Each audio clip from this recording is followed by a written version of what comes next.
वैश्वीकरण का मतलब होता है खुले तौर पर व्यापार। वैश्वीकरण का मतलब होता है नई नई टेक्नोलॉजी का इस्तेमाल। वैश्वीकरण का मतलब होता है कि खुले तौर पर टैक्स होना चाहिए, लाइसेंस नहीं होना चाहिए, बाजार खुले तौर पे आना चाहिए।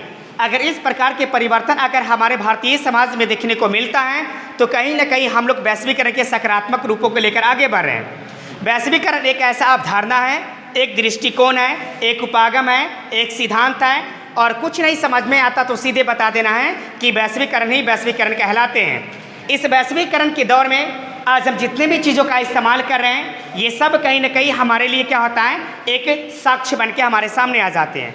साथ ये वैश्वीकरण आज नहीं रहते तो हज़ारों किलोमीटर की दूरी मैं 2 सेकंड में तय नहीं कर पाता। ये वैश्वीकरण इतने पैमाने पर विकास कर रहे हैं जो हमारे आवश्यकताओं को पूरा तो कर ही रहे हैं, लेकिन आवश्यकताओं को पूरा करने के लिए भी कई प्रकार की नई नई टेक्नोलॉजी का इस्तेमाल कर सकते हैं। आज आप देख सकते हैं पूरे दुनिया में जिस जगह पे कोई नहीं जा सका, वैश्वीकरण ने हमारे भारत को जाकर तिरंगा फहराने का मौका दे दिया। ये भी कहीं ना कहीं चंद्रयान 3 आपका वैश्वीकरण का एक प्रभाव है। तो अगर दूर तक आप समझने की कोशिश नहीं करते हैं तो सिर्फ वैश्वीकरण के माध्यम से चंद्रयान 3 को समझिए कि किस तरीके से सफ़र तय किए हैं और इतने कम समय में कितने बड़े उपलब्धि को हासिल कर लिया है, जहाँ पर दुनिया का कई सारे देश निकम्मा साबित हो गया, लेकिन भारत अपने तिरंगा को लहराने में एक सफलता हासिल कर लिया। इससे बड़ा एग्जाम्पल तो मैं दे ही नहीं सकता हूँ। इसके बाद आप देख सकते हैं वैश्वीकरण के होने के कई सारे कारण हो सकते हैं।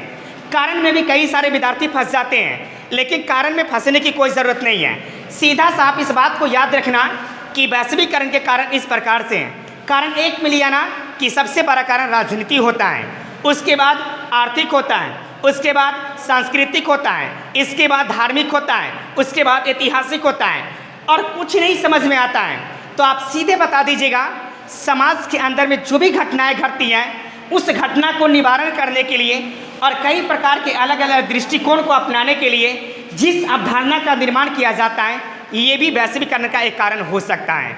तो इससे आप अंदाज़ा लगा सकते हैं कि वैश्वीकरण वैश्विक स्तर पर कितने बड़े पैमाने पर अपने इस सकारात्मक और नकारात्मक रूपों से मुझे प्रभावित कर रहा है। इसके बाद आपसे एक सवाल बिहार बोर्ड बराबर पूछते हैं कि वैश्वीकरण का क्या क्या प्रभाव पड़ा है। तो देख लीजिए वैश्वीकरण का मुख्यतः 2 प्रभाव होता है, एक होता है सकारात्मक प्रभाव और दूसरा होता है नकारात्मक प्रभाव।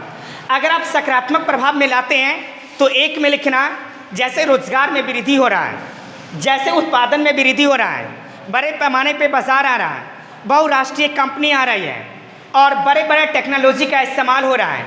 ये सारे के सारे चीज़ कौन है, यानी सकारात्मक रूप से वैश्वीकरण के एक मुख्य कारण के रूप में जाने जाते हैं। अगर आप इतना भी चीज़ भूल जाते तो सीधे याद रखना हमारी आवश्यकताओं को कम समय में जो पूरा कर देता है और हमारी आवश्यकताओं के लिए जल्दी से उत्पादन कर देता है, सामानों का निर्माण कर देता है, दूरी को तय कर देता है, ये सारे के सारे कारण किस में आ जाते हैं, वैश्वीकरण के सकारात्मक रूपों में देखने को मिल जाते हैं। इसके बाद हम लोग देखते हैं ज़रा कि वैश्वीकरण का नकारात्मक प्रभाव क्या होता है।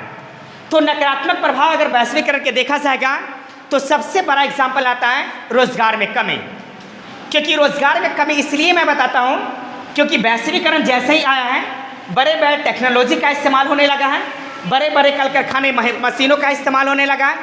जहाँ पे 100 मजदूर काम कर रहे थे 100 मजदूर के स्थान पर एक मशीन लगा दिया गया है। तो क्या आपको लगता है कि नहीं लगता ये वैश्वीकरण का नकारात्मक प्रभाव है? क्योंकि वहाँ पे 100 मजदूर जो काम कर रहे थे ये 100 मजदूर यहाँ से रिप्लेस हो गया है और उस 100 मजदूर के स्थान पर एक मशीन को ला दिया गया है जो मशीन कम समय में ज़्यादा से ज़्यादा उत्पादन कर रहे हैं।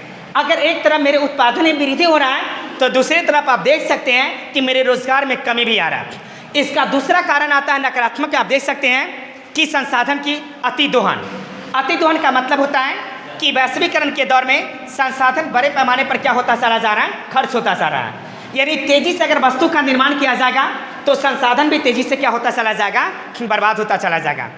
इसके बाद आप देख सकते हैं कि समाज के अंदर में प्रदूषण कितना तेजी से फैलता जा रहा है।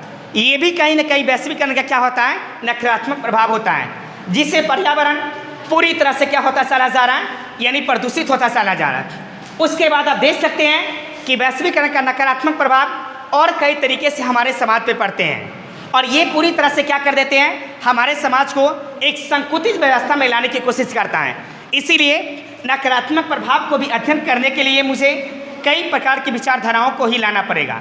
तो ये सब था कि वैश्वीकरण के बेसिक चीज़ अगर हम जान लेते हैं तो दुनिया का कोई सा भी क्वेश्चन आपसे पूछा जाता है तो आप वैश्वीकरण के इस आधार पर आप आंसर दे सकते हैं, और ये वैश्वीकरण इसी आधार पर एक नई आधार की सूचना मुझसे देती हैं। वैश्वीकरण एक ऐसी अवधारणा और विकास के लेकर आते हैं जिससे हमारे देश में बड़े पैमाने पर क्रांति उत्पन्न कर देते हैं, और क्रांति ऐसे करते हैं कि मैं ये देख सकता हूँ कि मेरी आवश्यकताओं को पूरा करने के लिए क्षण भर में हर वस्तु एवं सेवाओं का उपलब्ध करवा देता है। यही उपलब्ध कराना तो वैश्वीकरण का सबसे बड़ा क्रांति के रूप में देखा जाता है। जो आज आधुनिकता के दौर में सिर्फ भारत ही से प्रभावित नहीं हुआ है, कई अन्य प्रकार के देश और राज्य भी पूरी तरह से आधुनिकता के चपेट में आ गया है। और ये आधुनिकता का विकास में जो भी सबसे बड़ा संकेतात्मक रूप देखने का मिलता है, ये सबसे बड़ा रूप आता है वैश्वीकरण का एक सकारात्मक प्रभाव। तो ये था एक वैश्वीकरण का छोटा सा मैं आधार बताया, जिस आधार पर आप पूरी तरह से ये देख सकते हैं कि वैश्वीकरण हमारे देश को कैसे प्रभावित करता है, इसका सकारात्मक प्रभाव क्या होता है, इसका नकारात्मक प्रभाव क्या होता है।